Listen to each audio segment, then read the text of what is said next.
আজ থেকে 10 দিন আগে হঠাৎ মাথায় এলো একটা থাইল্যান্ড ট্রিপ করা যাক। যেই ভাবা সেই কাজ, সাথে সাথে অনলাইনে হোটেল বুক করে ফেললাম, ফ্লাইট টিকিটও কেটে নিলাম। পরদিন সকালে দেরি না করে প্রয়োজনীয় কাগজপত্র এবং পাসপোর্ট নিয়ে আমি থাইল্যান্ড ভিসা অফিসে চলে গেলাম। সেখানে ভিসা এজেন্ট আমার পাসপোর্ট এবং কাগজপত্র চেক করে আমাকে জানালেন আমার ভিসা করা সম্ভব নয়, কারণ আমার পাসপোর্টের মেয়াদ আছে মাত্র 4 মাস। ন্যূনতম 6 মাস মেয়াদ থাকলে তবেই ভিসা করা সম্ভব। শুনে তো আমার মাথায় বাজ পড়লো। আমি ফ্লাইট টিকিট কেটে ফেলেছি, হোটেল বুক করে ফেলেছি, এবার কি হবে? আমি 10 দিনে কিভাবে পাসপোর্ট পাবো? তড়িঘড়ি করে চলে গেলাম কলকাতার বাংলাদেশ অ্যাম্বাসিতে। সেখানে রিসিপশন থেকে শুরু করে হাই কমিশনার পর্যন্ত আমি একই কথা জানতে চাইলাম, আমি কি 10 দিনে পাসপোর্ট পাবো? পাসপোর্টের কথা বলতে বলতে ফ্লাইটে উঠে গেছি। থাই এয়ার হোস্টেসগুলো ওনাদের ভাষায় কী সব বলছিলেন কিছুই বুঝতে পারছিলাম না। তবে ওনাদের অঙ্গভঙ্গি দেখে এইটুকু বুঝতে পারলাম ওনারা সেফটি বিষয়ক কিছু শেখাচ্ছেন। আমার মাথায় কিছুই ঢোকেনি। আমি তো শুধু কোরিয়ান হিরোদের মতো দেখতে এয়ার হোস্টেসটাকেই দেখছিলাম। এখন বাজে রাত 1টা। আমি ডিনার অর্ডার করতে দেরি করে ফেলেছিলাম। খাবারের ভালো কোনো অপশন না পাওয়ায় বাধ্য হয়ে একটা চিকেন কাপ নুডলস আর 1 বোতল জল দিয়ে ডিনার সারতে হলো। তবে এগুলো কিনতে ইন্ডিয়ান রুপি নয়, দিতে হয়েছে থাই বাত। জলের জন্য 60 থাই বাত আর নুডলসের জন্য 100 থাই বাত। নুডলসের সাথে ছোট্ট একটা প্যাকেটে চামচ আর টিস্যু দিয়েছে। নুডলসের গন্ধটা খুব একটা ভালো নয়, প্রিজারভেটিভের একটা স্মেল পাচ্ছি। তবে খেয়ে দেখি খেতে কেমন। আমি শুনেছিলাম এয়ারপোর্টে মানি এক্সচেঞ্জ করলে মানি ভ্যালু কিছুটা কম পাওয়া যায়। তাই আমি কলকাতা থেকে একজন মানি এক্সচেঞ্জ এজেন্টের মাধ্যমে ইন্ডিয়ান রুপিকে থাই বাতে কনভার্ট করে এনেছিলাম। আমার মনে হচ্ছিল আমি নুডলস নিয়ে ভুল করেছি। একে তো নুডলস খেতে পছন্দ করি না, তার উপরে এই প্রিজারভেটিভের গন্ধ, হয়তোবা খেতেই পারবো না। ঢাকাটা খোলার কিছুক্ষণের মধ্যেই প্রিজারভেটিভের গন্ধটা চলে গেল। আমি নুডলস খেতে একদমই পছন্দ করি না, কিন্তু এই চিকেন কাপ নুডলস এত বেশি টেস্টি ছিল যেটা আমাকে থাই কাপ নুডলসের ফ্যান হতে বাধ্য করেছে। ফ্লাইট এখন ব্যাংকক শহরের উপরে। আপনারা দেখতে পাচ্ছেন রাতের এই ব্যাংকক শহর উপর থেকে কত সুন্দর দেখায়। নিচে সাদা আর হলুদ লাইটে ঝলমল করছে, দেখে মনে হচ্ছে সোনা হিরে মুক্ত ছড়ানো কোনো পাহাড়। ব্যাংকক এয়ারপোর্টে ফ্লাইট ল্যান্ড করে রানওয়ে ধরে চলছে। দেখতে পাচ্ছেন আশেপাশে অনেকগুলো ফ্লাইট দাঁড়িয়ে আছে, ওয়েট করছে পরবর্তী যাত্রার জন্য। এখন থাইল্যান্ড টাইম ভোর 4:30। আমি ফ্লাইট থেকে নামছি। দেখতে পাচ্ছেন আমি একাই নামছি। ভিড়ের মধ্যে হুড়োহুড়ি করে নামাটা আমার পছন্দ নয়, তাই একটু ওয়েট করে সবার শেষে নেমে পড়লাম। এয়ারপোর্টের এই রেড রঙের বাসটি আমাদেরকে যেখানে ফ্লাইট থেকে নামিয়েছিল সেখান থেকে ইমিগ্রেশন পর্যন্ত পৌঁছে দিয়ে গেল। ইন্ডিয়ানদের জন্য Thailand visa on arrival available. আপনারা যারা ভিসা অন অ্যারাইভাল নিয়ে আসছেন তারা ভিসা অন অ্যারাইভালের কাউন্টারটা সামনেই পেয়ে যাবেন। এটা থাইল্যান্ড ইমিগ্রেশন। দেখতে পাচ্ছেন অনেকগুলো লম্বা লাইন পড়েছে। বিভিন্ন দেশের লোকজন আছে, এর মধ্যে কয়েকজন বাংলাদেশিও আছে। অন্যান্য দেশের মতোই এই ইমিগ্রেশনেও আপনার পাসপোর্ট চেক করবে, ভিসা চেক করবে, আঙুলের ছাপ নেবে, ছবি তুলবে। তারপরে যদি সবকিছু ম্যাচ করে তবেই আপনাকে এখান থেকে বাইরে যাওয়ার পারমিশন দেবে। এখন বাজে 5:45। ফ্লাইট থেকে নেমে ইমিগ্রেশন পর্যন্ত পৌঁছতে আর ইমিগ্রেশনের কাজগুলো কমপ্লিট করতে পুরো 1 ঘন্টা সময় লেগেছে। আপনারা যারা ভিসা অন অ্যারাইভাল নিয়ে আসবেন তাদের জন্য এই 1 ঘন্টা সময়টা 2 থেকে 2.5 ঘন্টা হতে পারে। যেহেতু আমি বাংলাদেশি, আমার জন্য ভিসা অন অ্যারাইভাল অ্যাভেলেবেল নয়। আমি স্টিকার ভিসা নিয়ে এসেছি। এয়ারপোর্টে ভিডিও করতে করতে সিম কার্ডের দোকান দেখে হঠাৎ মাথায় এলো, এই রে, আমি সব থেকে ইম্পর্টেন্ট জিনিসটা নিতে ভুলে গেছি। চলে এলাম সিম কার্ড নিতে। আমি নিচ্ছি ডিটাক কোম্পানির সিম, আর যে প্যাকেজটি নিচ্ছি সেটি 8 দিনে 15 GB ইন্টারনেট আর 30 মিনিট আইএসডি কল ফ্রি। প্যাকেজটির প্রাইস 299 থাই বাত। এখানে বিভিন্ন ধরনের প্যাকেজ আছে, 8 দিন, 16 দিন, 20 দিন, 30 দিন। যার যেমন প্রয়োজন আপনারা ঠিক তেমন ভাবে নিতে পারেন। সিম নিতে যে জিনিসগুলো লাগলো সেগুলো হচ্ছে 1 কপি পাসপোর্ট সাইজের ছবি, পাসপোর্ট আর ফিঙ্গারপ্রিন্ট। উনি আমার ফোনটা নিয়ে সিমটাকে চালু করে দিলেন। আমার সিম কার্ড নেওয়া হয়ে গেছে। এবার এয়ারপোর্ট থেকে বেরিয়ে হোটেলে যাবার পালা। তার আগে কিছু খাবার নেওয়া যাক। চলে এলাম পাশেই 7-Eleven শপে। দেখি এখানে কি কি খাবার পাওয়া যায়।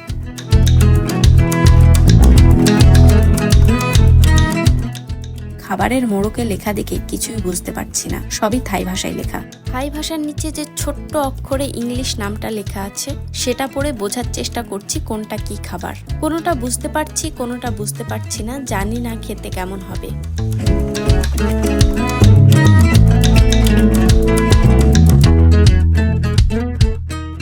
এখানে অনেক রকম খাবার দেখতে পাচ্ছি। নন ভেজের মধ্যে fish, chicken, mutton, beef, pork, egg.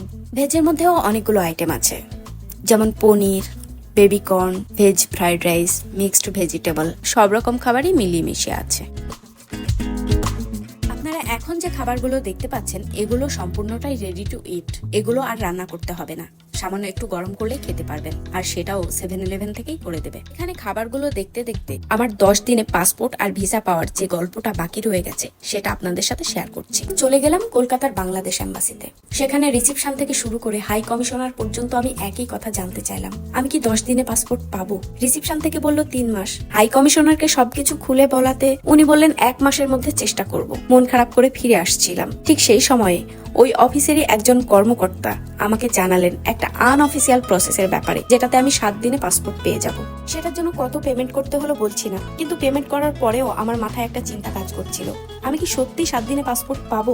উনি আমাকে 3 দিনের মাথায় ফোন করলেন, জানালেন পাসপোর্ট হয়ে গেছে। খুশিতে ডান্স করতে করতে পাসপোর্ট নিতে চলে গেলাম বাংলাদেশ এম্বাসিতে। এখান থেকে পাসপোর্ট নিয়ে আমি ডাইরেক্ট চলে গেলাম থাইল্যান্ড ভিসা অফিসে। সেখানে আমার পাসপোর্ট আর ভিসা অ্যাপ্লিকেশনের জন্য প্রয়োজনীয় কাগজপত্র জমা করে আসলাম। তারপর আর কোনো সমস্যা হয়নি, আমি 4 দিনে ভিসা পেয়ে গেছি। আর ভিসা করতে কি কি কাগজপত্র আর কত টাকার প্রয়োজন হয়েছে সেটা আমি আপনাদেরকে পরে বলছি। পাসপোর্টের কথা বলতে বলতে আমি হোটেলে যাওয়ার জন্য গাড়িতে উঠে গেছি। আপনারা দেখতে পাচ্ছেন এখানকার রাস্তাগুলো কত সুন্দর, ঝকঝকে চকচকে। রাস্তার পাশের মন্দিরগুলোর দিক থেকে চোখ ফেরানো যাচ্ছে না। ইচ্ছে করছে সারাদিন এভাবেই গাড়িতে করে ঘুরতে থাকি আর এই রাস্তার সৌন্দর্য উপভোগ করতে থাকি। ব্যাংককের এই রাস্তার সৌন্দর্য উপভোগ করতে করতে আমি হোটেলে পৌঁছে গেছি। আর এখানে আমি যে হোটেলটা বুক করেছি সেটির নাম খাওসান প্যালেস। এটি একেবারে ব্যাংককের ফেমাস খাওসান রোডের সামনের দিকটাতেই। এটি খাওসান প্যালেসের রিসেপশন। এখানে হোটেল রুমে চেক ইন করার জন্য আমি যে অনলাইনে হোটেল বুক করেছিলাম সেটার ডিটেলস দিতে হলো।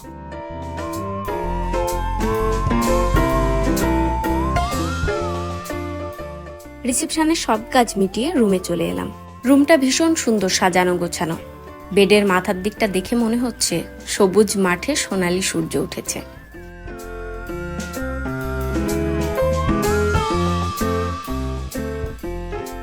ছোট্ট একটা বাথরুম আমার চলে যাবে।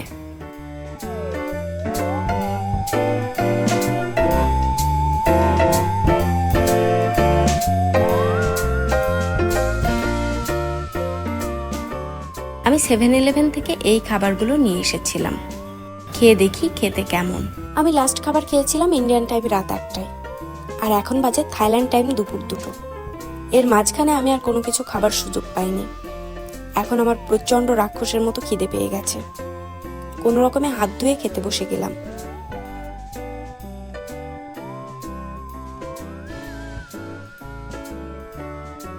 এখানে একটা হলো sticky rice with chilli chicken আর একটা হলো sticky rice with chilli fish. খাবারগুলো দেখতে ঠিকঠাক, গন্ধটাও বেশ ভালোই, খেতে হয়তো বা ভালোই হবে। আমি প্রথমে চিলি চিকেন দিয়ে খাওয়া শুরু করলাম। খাবারটা এত বাজে ছিল খেতে, একবার মুখে নিয়েই আর খেতে পারলাম না। ভাবলাম চিলি ফিশটা হয়তো বা খেতে পারবো, সেটারও একই টেস্ট। মানুষের খিদে পেলে নাকি কোনো বাজে টেস্টের খাবারও খেতে খুব টেস্টি লাগে, কিন্তু আমার এত বেশি খিদে পেয়েছে তারপরেও আমি এই খাবারগুলো খেতে পারলাম না। বাধ্য হয়ে জল খেয়ে পেট ভরাতে হলো।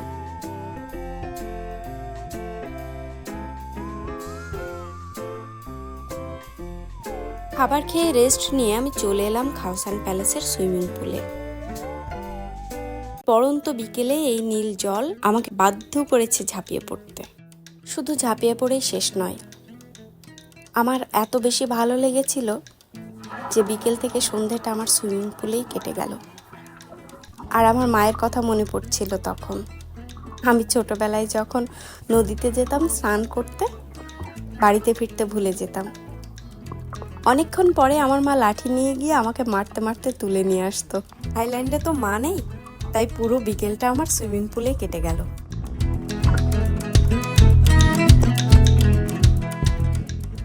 থাইল্যান্ডের ভিসা করতে যা যা লাগে সেগুলো হলো পাসপোর্ট, যার মেয়াদ ন্যূনতম 6 মাস থাকতে হবে, পাসপোর্টের বায়ো পেজের একটা কপি, 6 মাসের ব্যাংক স্টেটমেন্ট, যাতে 60,000 টাকা মেনটেন করতে হবে একজন ট্যুরিস্টের জন্য, যাওয়া এবং আসার flight ticket, hotel booking details, voter ID কার্ডের একটা কপি, 2 কপি পাসপোর্ট সাইজের ছবি সাদা ব্যাকগ্রাউন্ডে হতে হবে। ভিসা ফি 2500 ইন্ডিয়ান রুপি। আমি বাংলাদেশি সিটিজেন, কলকাতা থেকে ভিসা করিয়েছি, তাই আমার এই সকল কাগজপত্রের 3টে করে কপি দিতে হয়েছে, সাথে আমার ইন্ডিয়ান ভিসার কপিও দিতে হয়েছে। এখন সন্ধ্যে 7টা। চলে এলাম ব্যাংককের চায়না টাউন। চায়না টাউন খাবারের জন্য বিখ্যাত।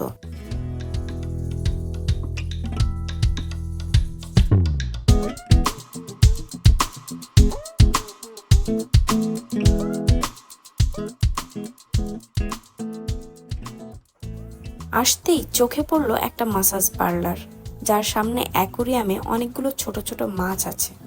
এই ছোট ছোট মাছগুলো দিয়ে পেডিকিউর করানো হয়। আমি এগুলো ভিডিওতে দেখেছি, নিজে কখনো করিনি, তাই ভাবলাম এই সুযোগে এবার এই মাছ দিয়ে পেডিকিউর করানো যাক।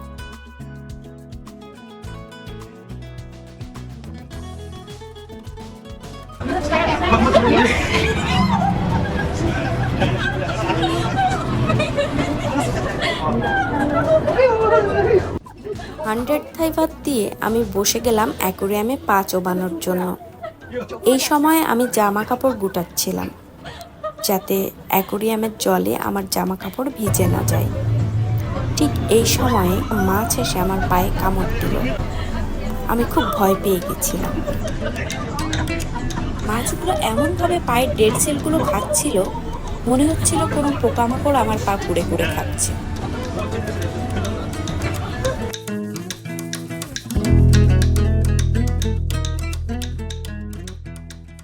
এই ছোট ছোট মাছগুলোর কামড়ে পায়ে কাতুকুতু লাগছিল, আর এর মধ্যে যেগুলো একটু বড় জোরে কামড়াচ্ছিল ওগুলোর কামড়ে আমি ব্যথা পাচ্ছিলাম। এই দুই মিলিয়েই আমি চিৎকার করছিলাম এবং হাসছিলাম। লোকজন ভিড় করে আমার সেই হাসি আর চিৎকার দেখছিল। ওরা মনে হয় আমাকে এলিয়েন ভাবছিল। কে এরকম পেডিকিউর করতে এসে চিৎকার করে?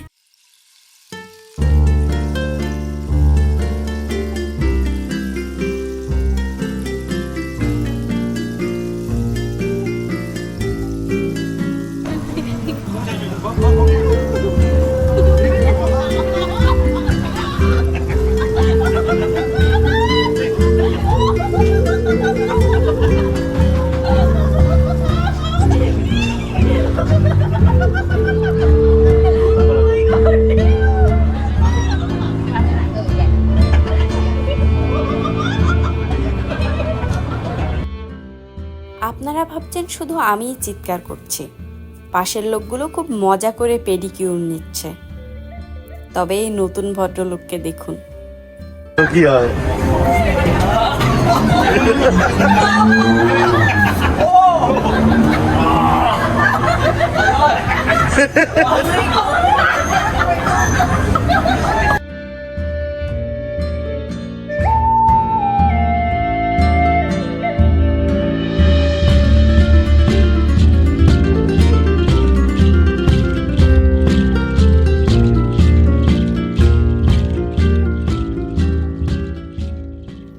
হাসতে হাসতে পেট খালি হয়ে গেছে। এখানে দেখছি একটা সুন্দরী মেয়ে পকোড়া ভাজছে।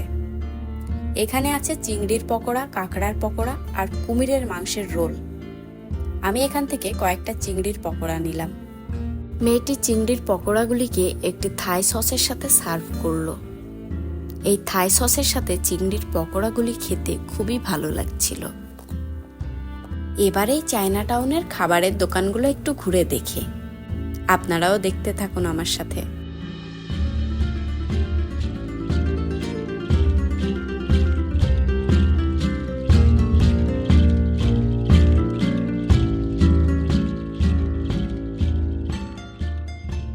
আমি মিষ্টি খেতে খুব পছন্দ করি, আর এই মিষ্টিগুলোর সুন্দর সুন্দর রং আমাকে কাছে ডাকছিল। অর্ডার করতে গিয়ে জানতে পারলাম এই মিষ্টিগুলো পাখির ডিমের তৈরি। পাখির ডিমের তৈরি মিষ্টি খেতে কেমন হবে সেটা ভেবে খাওয়ার ইচ্ছেটাই চলে গেল।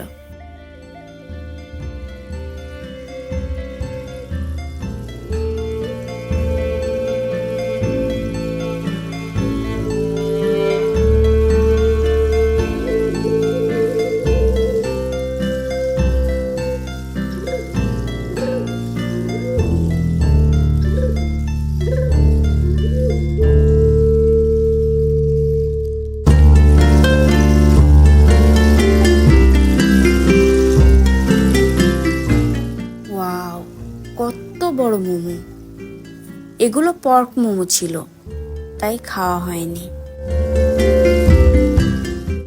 এই খাবারের দোকানটাতে দেখছি সব রকম আইটেম আছে, veg, non veg, sea food, juice, ডাব।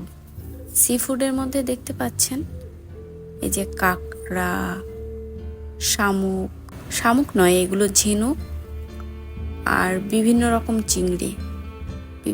চিংড়ি আছে এখানে, ছোট চিংড়ি, বড় চিংড়ি, বিভিন্ন রকমের সামুদ্রিক ঝিনুক। কাস্টমার এখানে যেগুলো পছন্দ করে রান্না করে দিতে বলে ওরা সেগুলোই রান্না করে দেয়।